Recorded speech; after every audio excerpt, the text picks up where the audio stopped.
This is Bluebook Digital SAT 7, Reading and Writing, Module 1. Botanist AK has pointed out that maple trees already thrive in a wide variety of climates and thus may blank changes in climate better than some other tree species do. The alterations maples may undergo in response to a changing climate are likely to be relatively small and easily achieved, and thus may relocate from, refer to, originate from, or adapt to. Well, adapt to jumps out at me, but let's match it with what comes later. The alterations they may undergo in response to a changing climate are likely to be relatively small and easily achieved, as in they can easily change to a new situation. Following text from John Muir's 1913 autobiography, The Story of My Boyhood and Youth, Muir describes being on a boat. The water was so clear that it was almost invisible, and when we floated slowly out over the plants and fishes, we seemed to be miraculously sustained in the air while exploring a veritable fairyland. The water was so clear, simple, understandable, obvious, transparent. Well, it's the visual quality of clarity which is transparent. The recently observed gamma ray burst, GRB whatever, lasted for 200 seconds. Blank for a burst generated by the merger of neutron stars. Bursts caused by neutron mergers typically last fewer than 2 seconds. So you have to read the entire passage here, right? If you only read this, you would have no idea. It's confirmed by this contrast. The bursts normally last fewer than 2 seconds. So lasting 200 seconds is a coincidence, a reprieve, an incident, an oddity. Well, I would have said it's an abnormality or an exception, which is an oddity. In 1776, the United States sent Benjamin Franklin to France to try to win the country's support in the United States fight for independence from Great Britain. Franklin was very popular in France. This blank surely helped him to convince France to assist the United States. This thoughtfulness, esteem, controversy, or sincerity. Well, it's pointing back to the fact that he was very popular, as in he was held in high regard. The best answer is esteem. It's not thoughtfulness. It's not what he thought. It was the fact that others conceived of him as popular, which is esteem. Definitely not controversy. It might be true that he was sincere, but when it says this blank and that this is pointing back to his popularity, it's esteem. In the 1950s, scientists didn't know much about the ocean floor. Many scientists at the time believed that the ocean floor was mostly flat. But geologist MT and her research partner BH proved that this idea was wrong. Using sonar data collected from the Atlantic Ocean, T&H showed that the floor was filled with canyons, mountains, and valleys. So, which best describes the function of the underlined? Many scientists at the time believed that the ocean floor was mostly flat. I would have said that's the thing that it goes on to disprove. So, these people proved that that was wrong. They proved it was wrong using sonar. It identifies the scientific belief that T&H showed to be wrong. I think so. It describes the design of... No. It emphasizes a disagreement... No. It presents data to support a claim that... Oh, no.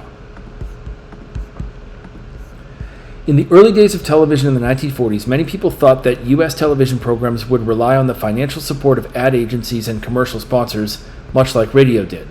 But advertisers hesitated to jump into a new space, particularly at a time when the manufacturing of new television sets was stalled due to the U.S.'s involvement in World War II.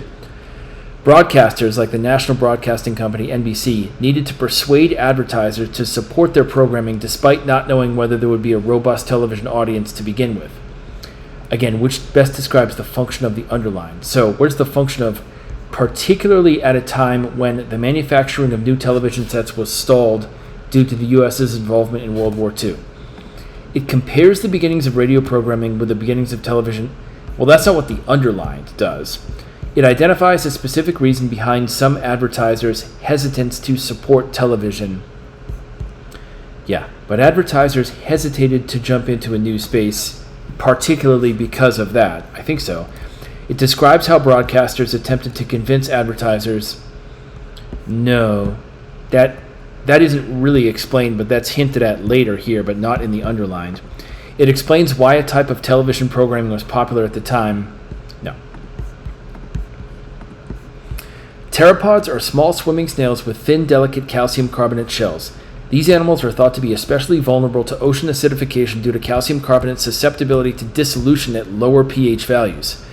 Victoria L. Peck and colleagues recently found that the periostracum, a protective coating on pteropods' outer shells, prevents this dissolution when intact.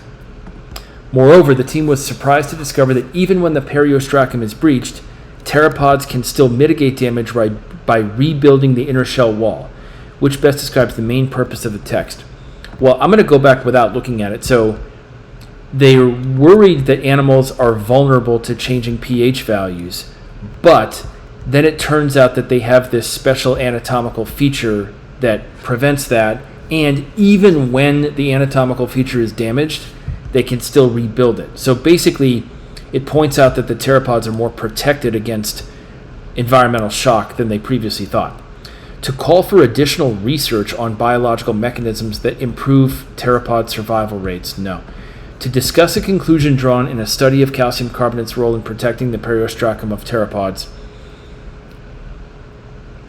no, it's not a study of its role, and it's definitely not discussing the conclusion of that.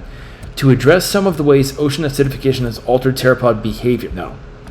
To present findings that suggest that a concern about the effects of ocean acidification on pteropod shells may be unwarranted, yes, but you've got to really think about it. So it may be unwarranted, as in unjustified or unnecessary, to worry that the environment and acidification are harming the pteropods, because it turns out they have this feature to protect themselves. Little is known about how plate tectonics, wherein slabs of Earth's crust move over, under, away from, or against one another, began. Some researchers contend that tectonic movements began about 3 billion years ago, often noting that computer models of Earth's mantle temperatures at the time indicate that the mantle would have been sufficiently molten to enable the plates to move. Ultimately, any plausible claim about the inception of tectonic movement must rest on empirical evidence from the geological record. Researcher WC and his team analyzed the geochemistry of zircon crystals to gain insight into the chemical composition of the magma from which the crystals formed and, based on the data, compellingly argue that plate tectonics may have been occurring as early as 4.2 billion years ago. Based on the text, how would the author of Passage 2 most likely respond to what some researchers contend as described in Text 1? Some researchers contend that, so this is their hypothesis based on the computer models.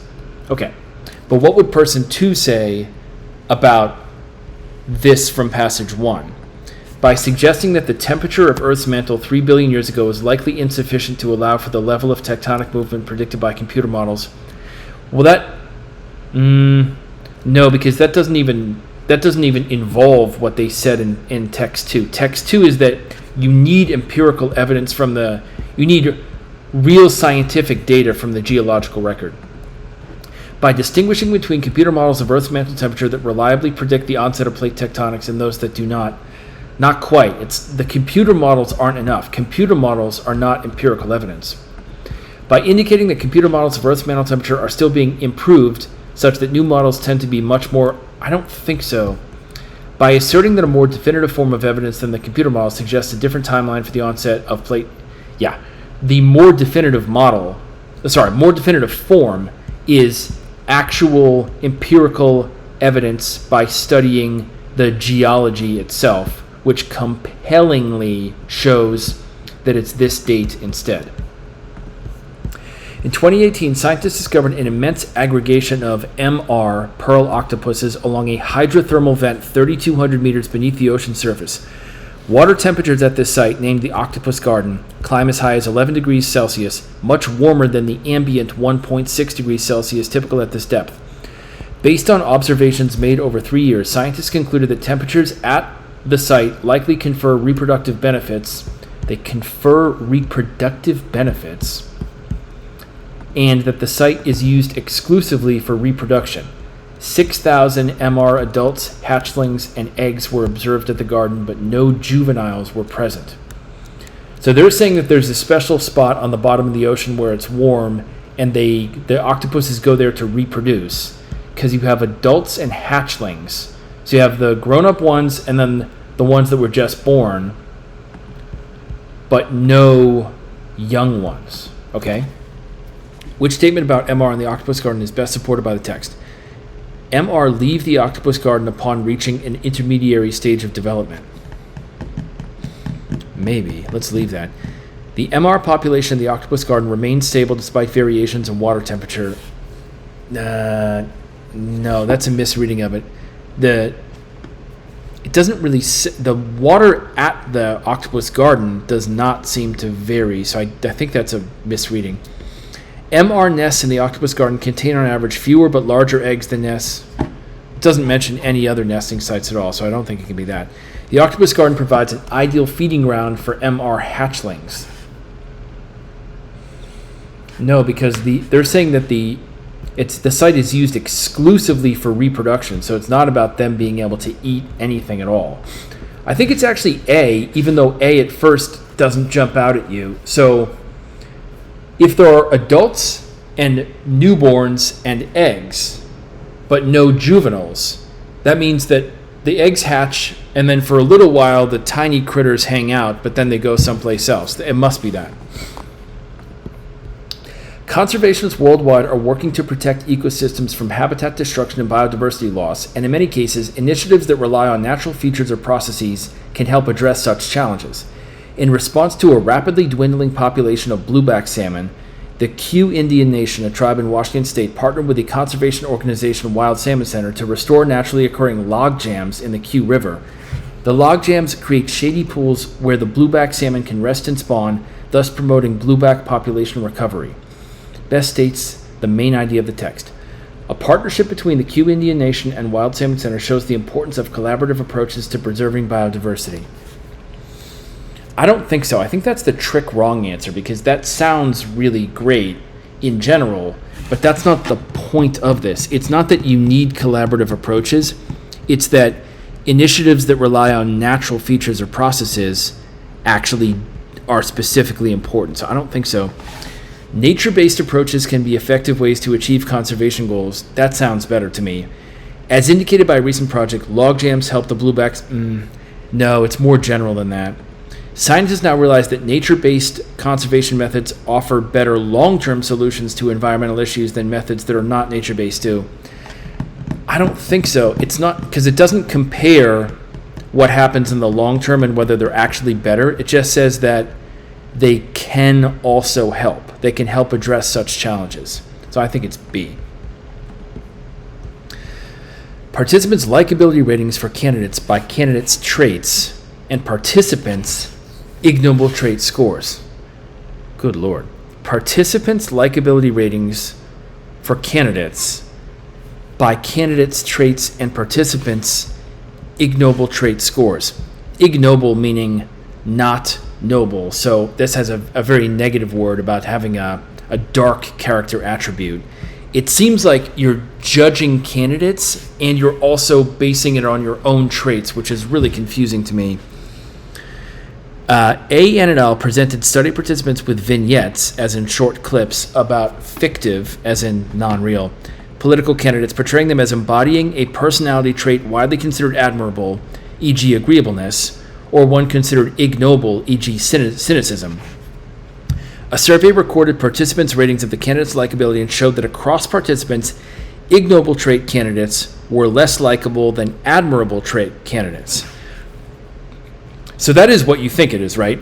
People running for office who have bad traits are less likable.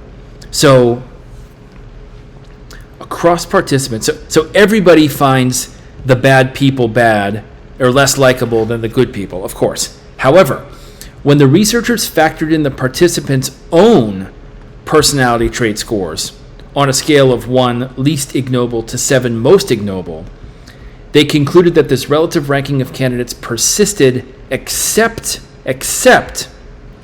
among the participants with high ignobility scores. Best describes data from the graph that support the researchers' conclusion. I'm going to try to explain this in my own words.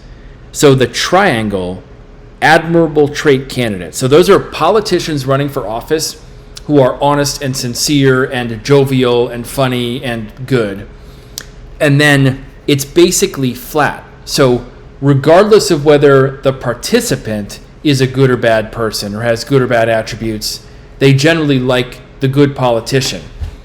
But for people who have so when you're judging bad candidates, so this square down here is saying if you're judging a bad candidate, then if you yourself are good, you really don't like them. But if you yourself are bad, then you actually do like them, which is kind of twisted, but perhaps expected, I guess. So for people who are themselves cynical, pessimistic, and sullen and negative, they actually like politicians that are sullen and negative. Okay. There was a strong positive correlation between participants' ignobility scores and admirable trait candidates' likability ratings. But there was no correlation between ignobility scores and ignoble trait candidates' likability. No, that's just false. That's the exact opposite. No, it's that there was no correlation for the triangle, but yes correlation for the square. Participants with an ignobility score of 5 or less rated admirable trait candidates as more likable than ignoble trait candidates. Yeah, so 5 or less. So this square is underneath the triangle over here. Whereas participants with an ignobility score of 6 or more rated ignoble trait candidates as equally likable or even more likable. So then it crosses over. I think that's the answer, but let's keep going. Overall, participants rated admirable trait candidates as quite likable, and that rating was not significantly affected by the participant. That's true, but not the answer, because that's only commenting on the triangle, which does not account for what's highlighted pink down here. Unlike participants with an ignobility score of 6, participants with an ignobility score either greater or less than 6 gave admirable trait candidates and ignoble trait candidates different likability ratings. That's true, but doesn't explain the point that you're trying to prove as well, which is that the squares vary depending on the participants, whereas the triangles are basically flat no matter what. What a brutal question. Puerto Rico is an island in the Caribbean Sea. Indigenous people there started raising guinea pigs about 1,700 years ago. Guinea pigs had originally been domesticated from much earlier in both Colombia and Peru. So were guinea pigs brought to Puerto Rico from Colombia or from Peru? Ancient Caribbean trade routes connected Puerto Rico with Colombia but not with Peru. Therefore, guinea pigs in Puerto Rico probably came from Colombia and descended from Colombian guinea pigs. Which finding, if true, would most directly weaken the underline? So their reasoning is that because there were trade routes with Colombia, that they must have come from Colombia. Okay? Ancient guinea pigs in Puerto Rico were genetically less similar to ancient guinea pigs in Colombia than to ancient guinea pigs in Peru. That would seem to weaken it, but let's leave that. Guinea pigs are common in ancient Puerto Rican art, especially in that doesn't decide that it's Peru instead of Colombia. Modern breeds of guinea pigs don't look like images of guinea pigs in ancient art from Puerto Rico, Colombia, and Peru. That doesn't comment on whether it's Peru versus Colombia, so it can't be that. The guinea pig population of ancient Colombia was much larger than the guinea pig population of ancient Peru. Well, no, that would actually agree with their theory and make their theory more likely true, so it's got to be A. Ad recall measures how memorable an advertising campaign is. To provide advertisers with information about their ads' memorability, a social media site regularly surveys users about whether they remember ads they had recently interacted with on the site. In a study that drew on this survey data, advertising researcher KS and colleagues noted that different kinds of social media interactions involve different levels of cognitive engagement. Commenting on or sharing a post is more cognitively demanding than is clicking on embedded links or on a like button. The researchers hypothesized that interactions indicating high levels of cognitive engagement with ad content would result in relatively high levels of ad recall. So their thinking was, if you have to actually participate by typing something or filling out a survey, then you're more likely to remember the ad than if you just click the like button or just click on a link. Which finding, if true, would most directly support the researchers' hypothesis? So I'm guessing it would be an example of that. Users who interacted with an ad were much more likely to do so by clicking on the ad's like button than they were to interact with the ad in another way. Well, that might be true, but that's not the answer. That doesn't prove that the cognitive engagement made them more likely to remember it. Users who interacted with an ad were significantly more likely to purchase the advertised product at the time they saw the ad than were users who saw the... No, it's not about purchasing it. It's about whether they engage cognitively versus not, and whether that makes them more likely to remember it. Compared with users who clicked on links in an ad, users who commented on that same ad were significantly more likely to remember seeing the ad when surveyed 2 days later. I think that's the answer, but because they're saying commenting on or sharing is more cognitively demanding. Yeah, so if you did the comments, you would remember it better. Although users who shared an ad were highly likely to remember details from the ad when surveyed 2 days later, those same users tended to forget those details when surveyed again a week. Well, that might be true, but that's not the answer, right? Okay. Properties of select rotating radio transients. I'm guessing this is astronomy.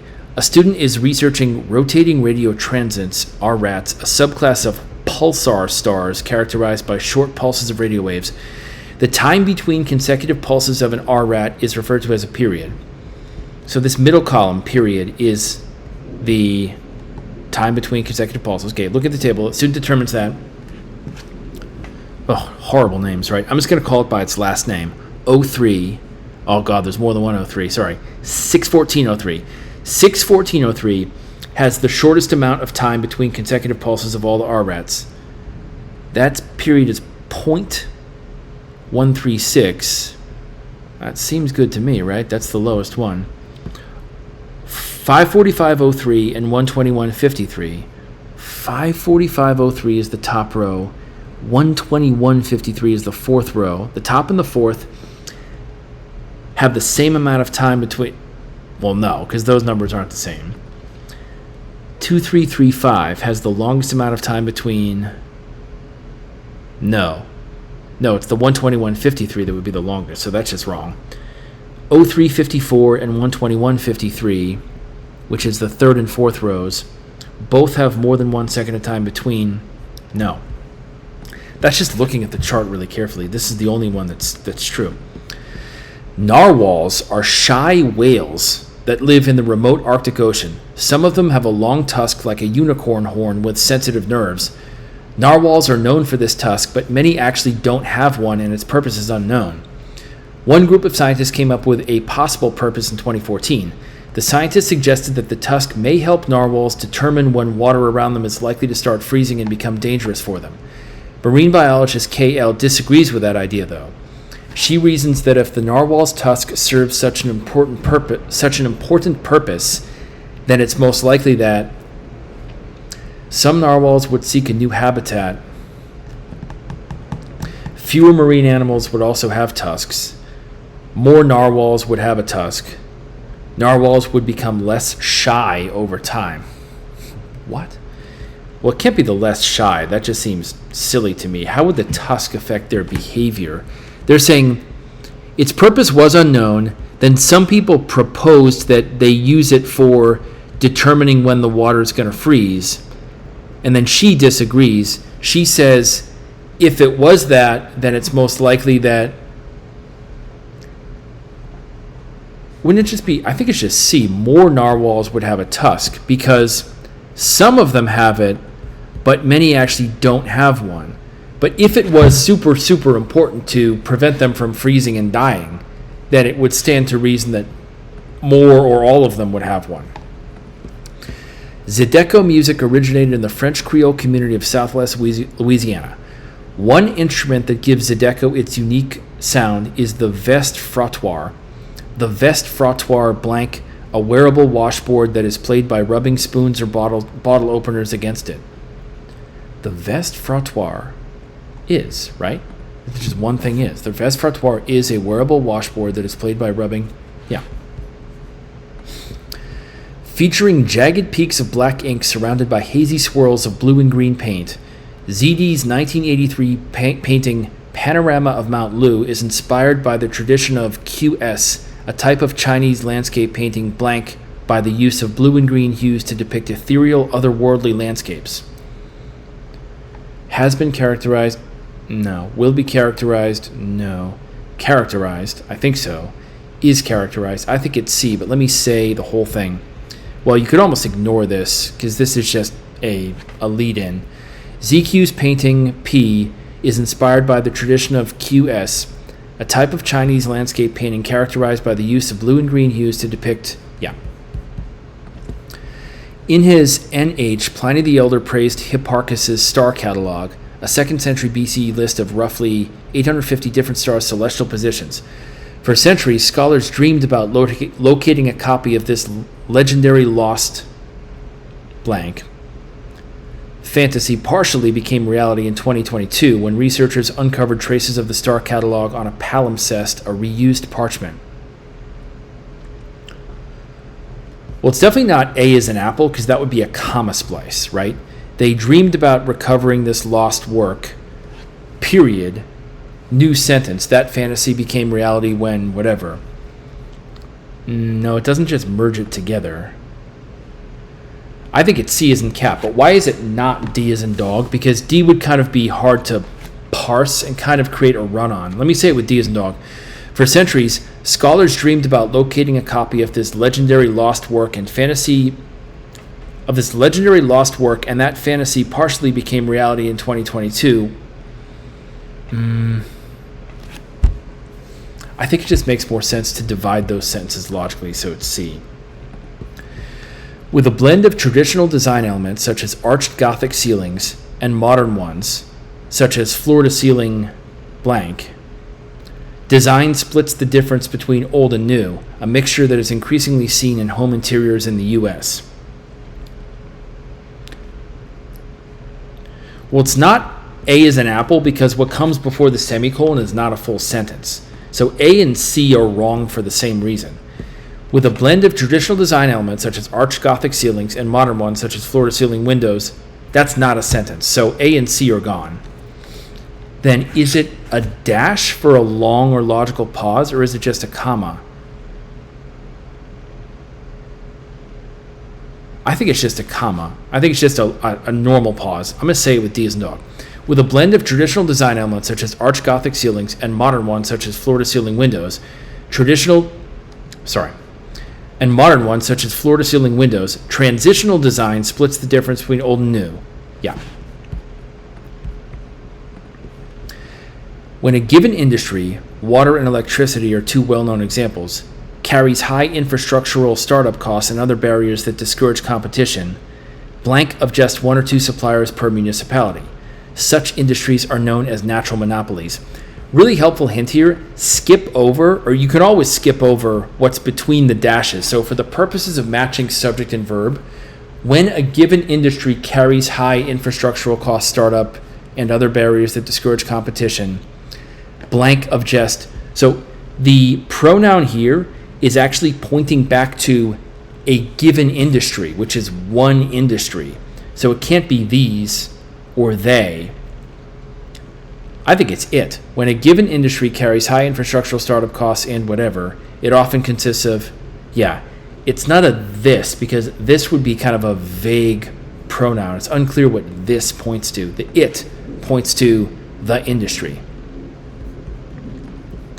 Famous for its 4-degree tilt, the leaning Garasenda Tower is a popular attraction in Bologna's city center. However, measurements taken in 2023 showed that the tower was rotating in a concerning way.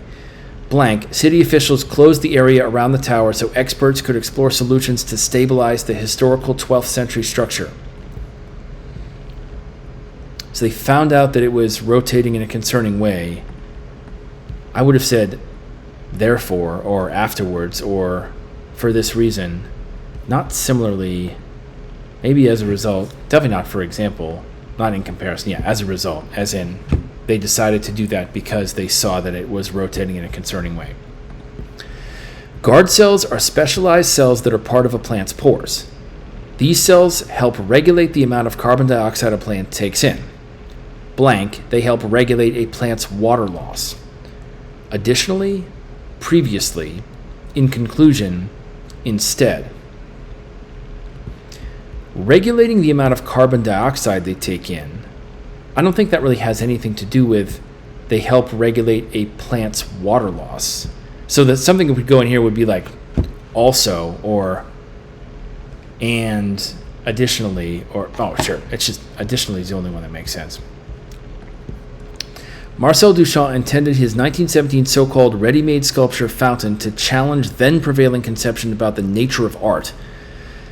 Blank, Duchamp's fountain did just that, raising the question of whether displaying an object in an art gallery could be said to transform the object, even as Duchamp's sculpture was a urinal, into a legitimate work of art. So he wanted his ready-made sculpture, which was literally a urinal, to challenge prevailing conceptions. And it ended up doing so. So it did, I would say, yeah, and it did indeed do so. Not similarly. No, it's not something else in parallel. It literally is that. So I would have said, and indeed it did just that. Definitely not instead. Yeah. In 2021, a model developed by astrophysicist CZ and her research team revealed that the same supernovas responsible for the creation of and ongoing expansion of the local bubble, a 14 million-year-old cavity in the Milky Way, are likely responsible for the formation of new stars.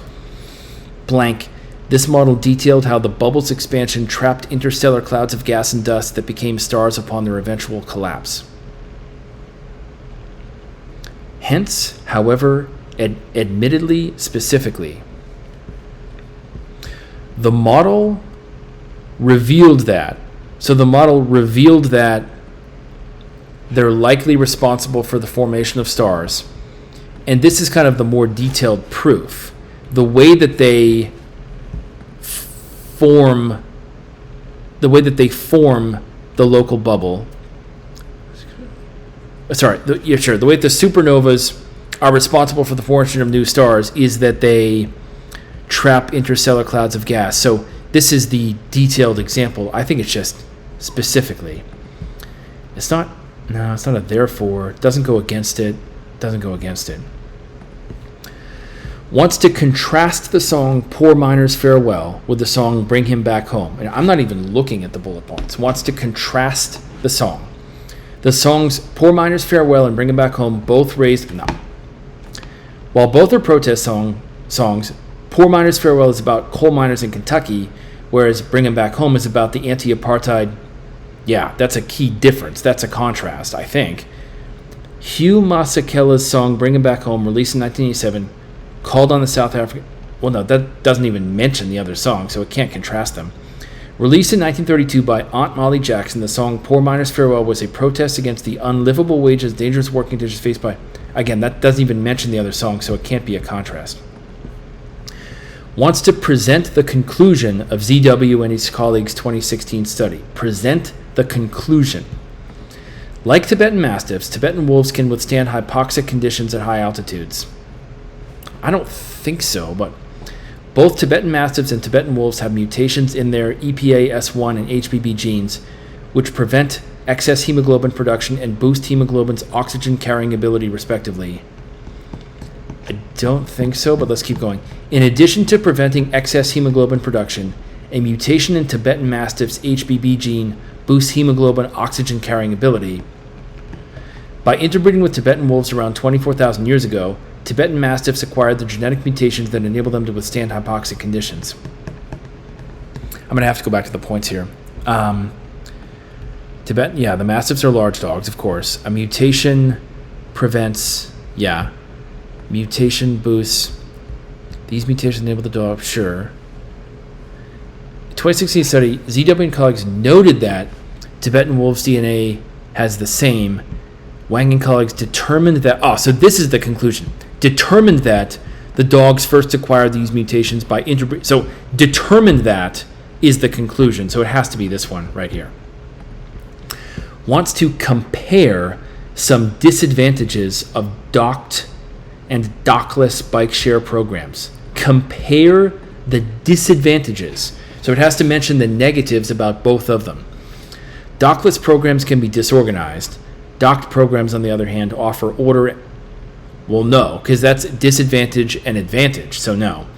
Worth noting is that while dockless programs are relatively easy and inexpensive to implement, they are less... No. It's got to be negative to negative. Docked programs are more resource intensive than dockless programs, but they avoid some of the latter's organizational challenges. I think so, because that's negative, negative. Though dockless programs offer flexibility, docked bike share programs provide bicycles. No. It's the only one where they're both negatives.